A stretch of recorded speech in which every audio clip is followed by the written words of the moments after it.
Hello everyone, thank you so much for having me. It's really nice to be here. I just came from San Francisco, from Stanford.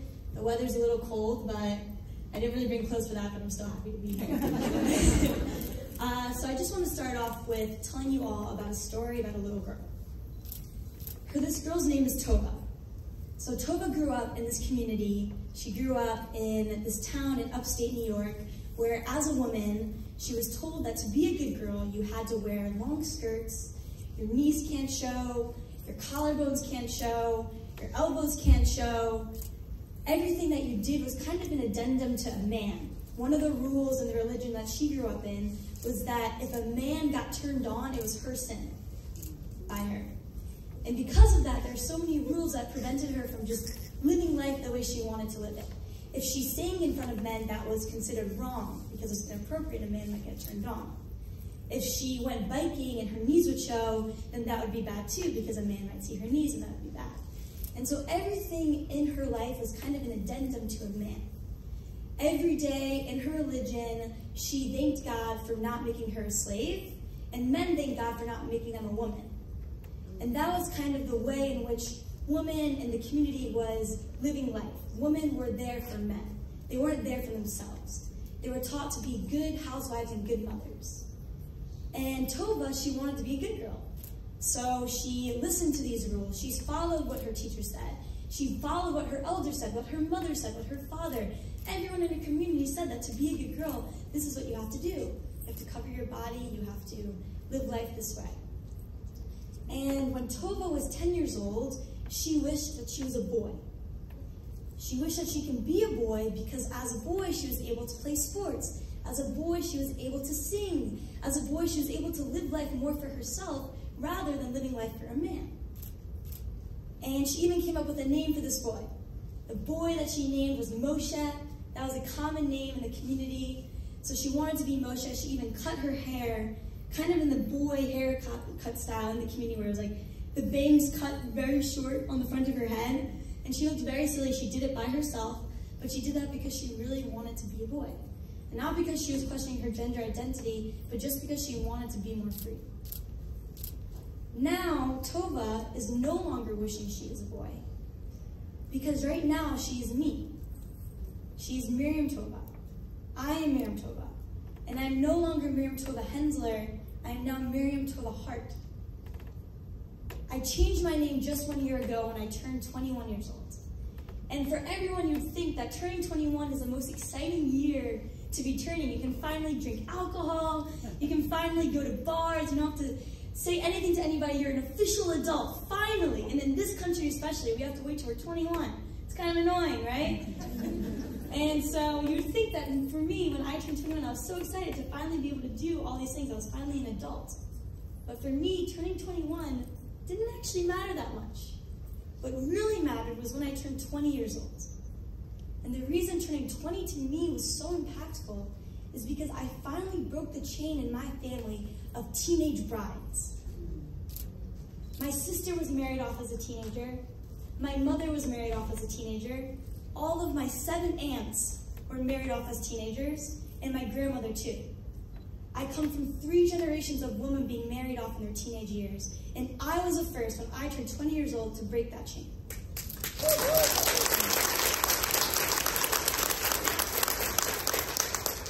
Thank you.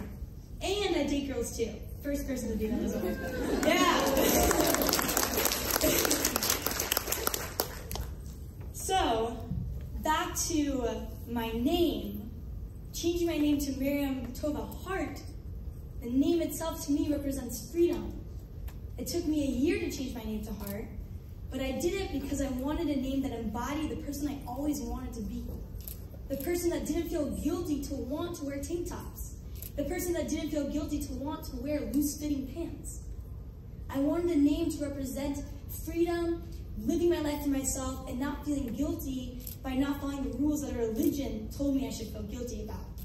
I used to feel guilty for ripping sugar packets on a Saturday because you're not allowed to rip words with food that had for food. You can't rip any words. You can't rip any grass. You can't rip a branch off of a tree. You can't rip toilet paper. All these things are rules that if I did that on a Saturday, I would feel genuinely guilty about. It was against my morals to do such things. And now, having the name Miriam Haart doesn't represent that. I get to decide what is good and wrong. I get to decide how I want to live my life. And this name is something that my mom took on too. We took it on together to represent our free lives and who we want to be. And in this talk, I'll be explaining how all of you too can be who you want to be free whatever expectations you think you have, how they can all go away, and I'll be talking about that with you all today. So, back to my childhood experience. I grew up in this community. I wanted to play sports, I couldn't. I wanted to just run around, and all these things were kind of not available to me. But despite all of that, I actually had one advantage coming from this community, and I'll explain that to you right now. When I was 13 years old, my brother got a computer. And the bored child in me spent a lot of time on my brother's computer, because in my community, as a girl especially, there were no extracurriculars. I had no chess league to join, or sports team to join, or math, anything. There was just no extracurriculars. So when school ended, I went home. Homework wasn't that good. Our education was pretty bad. My school was in trailers. I was in a trailer park. And so I was bored. I had nothing to do. And most girls, what they love to do is they would all just get together and talk about each other. It was very gossipy. The term Jewish American Princess Jack really existed in my community. And so I was never like that. I didn't really like talking. I liked doing at that age. And so I remember I would go to YouTube on my brother's computer, and I would type in how to and hit the space bar. I would type in the letter A, and I would see what comes up. I would type in the letter B, breakdancing came up. Cool, let me learn how to breakdance, yeah. And that was my 5th grade me. All I did was just watch videos on how to do the helicopter, how to do all these different breakdancing moves, and I would just spend time on the floor watching YouTube videos on how to breakdance. My mom really didn't like this phase because I had bruised shoulders for 3 months straight, but I absolutely loved just learning off of the computer. And most people wouldn't think that if they wanted to breakdance, they'd go on YouTube and learn how to breakdance.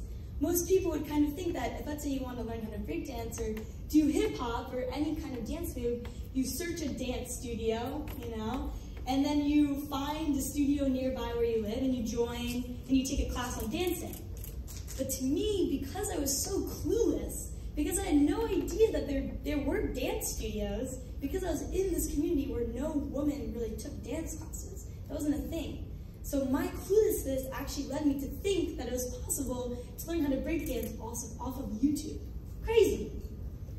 The founder of Sphinx once said, if you don't know how to do something, you are bound to do it differently. Later that year, I decided that I wanted to build an app. I wanted to build an app for my school. I went to the school called the Terrace, and in my school I thought, how cool would it be if we had an app where everybody can access their calendars and their schedules and access different photos and helpful information. How cool would that be? So, like anything else, I went to YouTube and I typed in how to make an app. If you don't know how to do something, you're bound to do it differently. I went to YouTube, I typed it in. I didn't even know, at all what was needed to build an app. I didn't know what coding was. There's nobody in my community who ever was an engineer, so I didn't know what coding looked like. I didn't know what it consisted of. I didn't know that you needed to code to build an app. I had no idea. All I did is I went to YouTube, I typed in how to build an app for iOS, phones, something like that. This was in 2013, and I saw a video, Beginner's Guide to iOS App Development. I'm like, great, let me do that. Clicked on that video, it said download Xcode, which was an SDK. I had no idea what an SDK was. I was just following along the different instructions of how to do this. For all the engineers out there, the first thing I did was write a function that said hello world. I was very confused as to why they were saying I should print this function. I was like, okay, I'm just following. I guess this is how you build an app. You need a hello world function. All right. So I just followed along. I was doing what the tutorials told me to do, and I was like, okay, I have an empty page, an app that has an empty screen. I want to add a button. I want to add a button to this app. So I typed in how to add a button in an iOS app on YouTube. And then tutorials came up. I followed along the different tutorials, just going along, tutorial after tutorial, figuring it out as I go, super confused as to what I'm doing, hitting buttons, nothing's working, trying again. And eventually the app's getting more and more complex. I'm like, okay, now I want to list. how to add a list in an iOS app. And then I see this thing called a table view. I learn what a table view is. And so I'm just following along, doing the different things. And as I'm doing this, the app is slowly becoming a little bit more and more complex. And the more complex it gets, the harder it becomes for me, since I actually don't know Objective-C, the coding language, at all. And so what I do is I retort to asking my friends to help. My best friend at the time, her name is Miriam too. We're still friends to this day. She's one of the 2 people in my community that I still speak to. And the other friend of mine, Goldie, she actually just had a baby 2 weeks ago. I visited her in the community. They're both my age. And so Miriam came over to my house and I said, okay, Miriam, I need you to sit next to me while I work on this app. I'm gonna close my left eye, I need you to close your right eye, and I'm gonna hit the run button and see if that works. And it worked, and I was like, oh my goodness, this eye closing thing is working. Okay, I wanna try something new. Let's switch which eyes closed, because now that eye didn't work anymore. So let's switch the eyes that are closed. And we had a little mantra that would sing together. Please work, please work, please work. So we'd be singing this together. I would change a random line, not knowing if this is how it's done, just trying things. I would hit the run button and we're just waiting there, because back then it would take a good minute before the app actually compiled. So we're just sitting there waiting. It's saying building, 1,578 things are building and compiling. And so it's all compiling, just waiting there, please work. And then boom, it worked, amazing. This works, this eye that's closed while we sing this mantra at that time, it works, that's how we do it. So I was doing this, and for 6 months I was doing this. I got so invested into building this app. All I would do after school was just sit by this computer, force Miriam next to me to sit next to me while she would do her homework or whatever she is. She would play this online computer game, Shark Boy and Lava Girl or something like that. I don't know if people know that game. It's very fun. And we would do this together. And then eventually, the app, after it got rejected from the App Store 3 times, because apparently there are iOS design guidelines you have to follow. I learned this after some time. It got accepted to the App Store. If you don't know how to do something, you are bound to do it differently. 6 months after building this app, off of learning app development off of YouTube, I got an app accepted to the App Store. That's pretty crazy. And what I think about this is, what other people viewed as my disadvantage, me coming from this community and having this lack of education, I view this disadvantage as my advantage. Because what I didn't know that I couldn't, I decided that I could, and by doing so, I did. And this talk is about believing in yourself and knowing and thinking that you can do. If you don't know how to do something, you are bound to do it differently. But what makes you do it, right? What makes you believe in yourself that you can actually take the step and do something differently? I'm going to give another example of how that's possible and why we should all believe in ourselves a little bit more. So fast forward, I'm 16 years old now. My mother's already left the community. She's the reason why I was exposed to the outside world, why I stopped believing in the religion myself. If not for her, I would still very much be in that community, be married right now, probably also very sexually frustrated, married to a man. And I think that, so thanks to her, I'm not in the community anymore. And so at age 16, I moved to San Francisco, and I left my religion, and I further pursued my interest in computer science. So I dropped out of high school, figured out a way to get my diploma early. That took some time, and I'm living in San Francisco now. And at this time, I'm super interested in data science. I'm super interested in AI and artificial intelligence and neuroscience.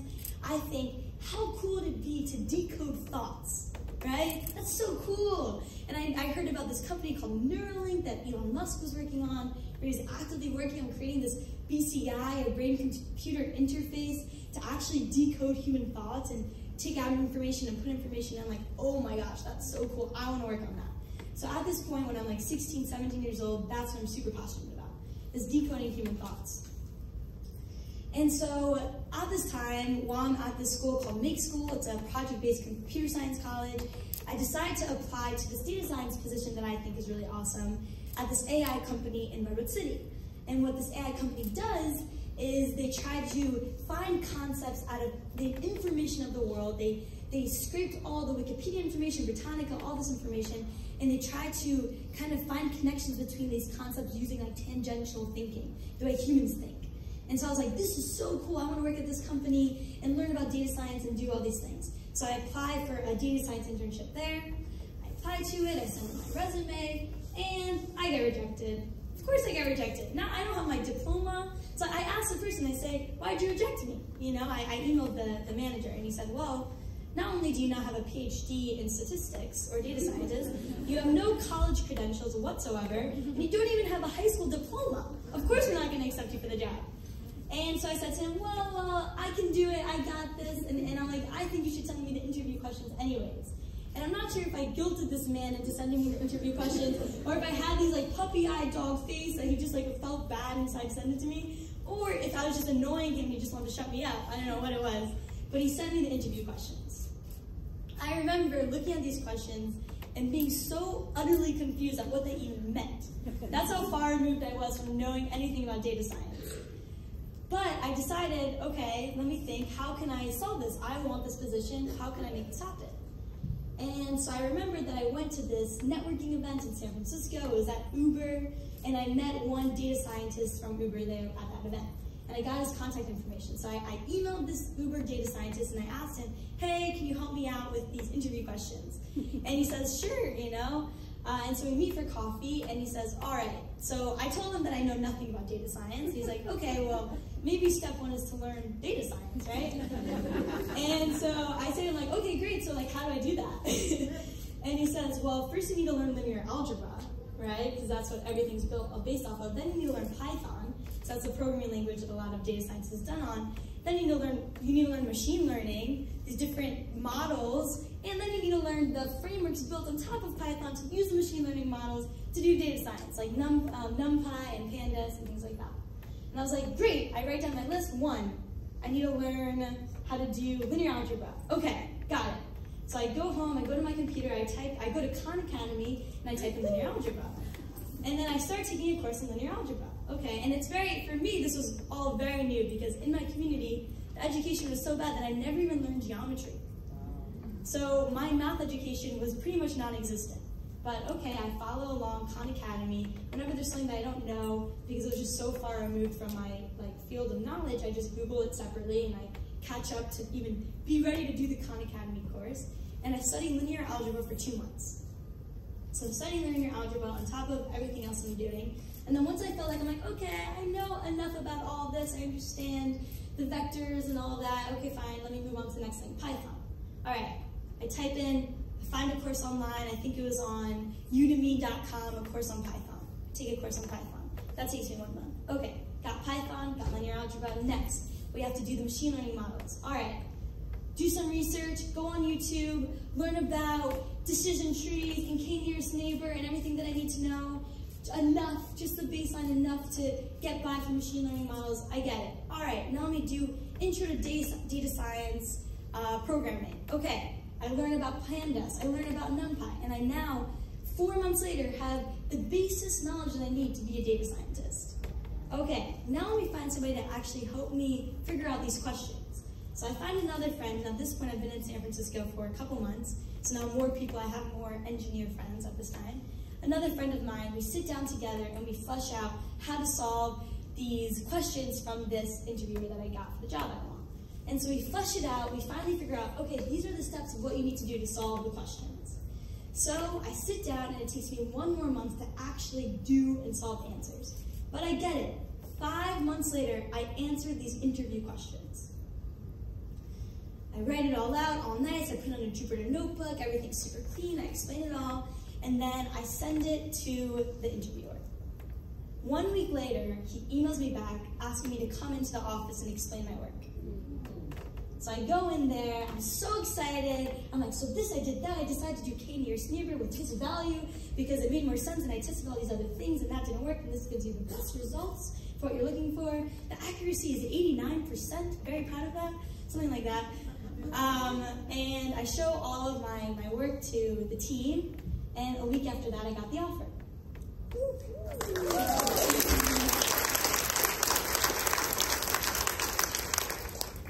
The reason I'm sharing this specific specific example to you, with all of you, is because I think it might hit a little closer to home, right? This is a real-world example of what it means to go for it, what it means to reach outside of your capacity.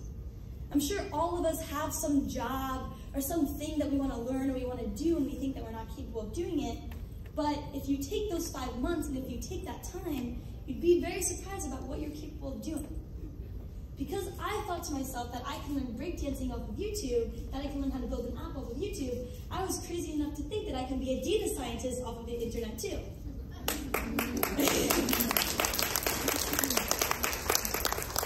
And I did that. I got that internship, and that internship turned into a full-time job. And I was working as a product engineer at an AI company at 18 years old because of it. Wow. And thank you.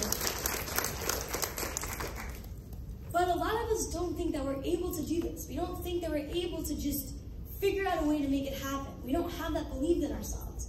And an analogy of setting our own limitations is, I'm going to explain to you an analogy another way too. So when I was younger, I think I was 12 years old, I remember my family and we went to the zoo. Went to the zoo, and it was kind of, I don't remember where it was maybe in Pennsylvania. And it was this open land zoo where the animals are all around you, and you're kind of like inside of a car. You're just driving around and all the animals are around you, but they don't get too close to you. There's kind of like this line that they just know not to pass for some reason. And I remember my mom asking the zookeeper, the person driving us, how come the animals never go out of this line? Because they can just walk out. How come they don't do that? And the zookeeper said, well, you see this white line on the top that's kind of like high up, it's like 20 feet up, that's going around the ground line. And we all saw it, it was just like one line. And the zookeeper said, well, the animals think that that represents a wall. They think that that represents an actual glass. And because of that, they think that the line is too high for them to jump over.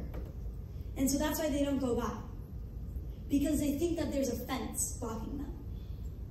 Right? And this applies to all of us too.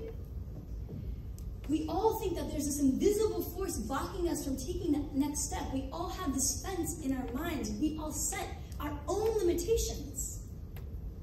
Henry Ford once said, whether you think you can or you think you can't, you're right. It's all in our heads. Once we prove to ourselves that we can do anything, we then believe that we can. Notice the order in which I said that. Once we prove to ourselves that we can do anything, then we believe that we can. The proof is in the pudding. But how do we believe in ourselves, right? How do we prove to ourselves that we can do something if we don't believe in ourselves? So how do we get to that belief without the proof? That doesn't make sense, right? Now this is the secret. This is how you can do that. It's all about faking it. It is. It's all about faking that belief in yourself. It's all about faking that confidence. It's all about pretending that you know what you're doing until you prove to yourself that you do, and then you believe that you can. Right? Once you get over that first hurdle, and for me, that first hurdle was building an app. That first hurdle was breakdancing. I proved to myself, by learning how to breakdance on the internet, that I can learn anything on the internet. Right? And because I did that, I now was able to just decide that I can go into data science, just to decide that I can build an app, decide that I can do anything, because I proved to myself that I was able to do anything. And I think something that prevents so many of us from kind of taking that step is that we don't fake it enough. We don't pretend that we're there. We don't test what we're capable of doing. We need to test ourselves more. We need to put ourselves in more uncomfortable situations. We need to fake it more to prove that we're capable of doing what we want to do. So, I think everyone here has an iPhone, if I'm not mistaken, right? Yeah, or a phone, some sort of device. So I would love if everyone can take out their phone right now. I see all the fidgeting happening, great. And I want everyone to write one goal that they have, one thing that they want to do. It could be run a marathon, it could be get a new job, it could be buy a dream house, it can be make a big investment, it could be anything, just one goal that you always kind of wanted to do, but never really believed that you can do it. All right? Now, the way that you fake it, the way that you make things happen, is by taking that first step. Okay? So now, after you wrote down your goal, and I'm going to give everyone a little bit more time to do it. Cool. I want you all now to write down one step, just something that reaches towards that direction, that reaches towards that goal. Let's say you wrote that you want to run a marathon. That means next week, Tuesday, 8 a.m., you're going to go on a 1 mile run. You know? Let's say you wrote that you want to invest more. That means creating a Fidelity account or finding a financial advisor off of Instagram. That's something that I did, and I love her. She's amazing, so it's definitely a possibility. And this talk, the reason that I'm sharing all this with you is because I want you all to know that as women, we're constantly told that we can't. We're constantly told that we're not capable. We're constantly told to stay in our lanes, right? We're constantly made to feel like we have to prove ourselves all the time. If let's say we want a job, we feel like, okay, I'm gonna a raise. We work 10 times harder to prove that we're there to earn the raise. No. Women are way more capable. We're way more able to do so many things at once. We're way more able to adapt to new environments. Why not fake it and prove to yourselves that you can adapt? Switch that mindset, change the way you feel, and you'll be very surprised with what you're capable of doing. Thank you.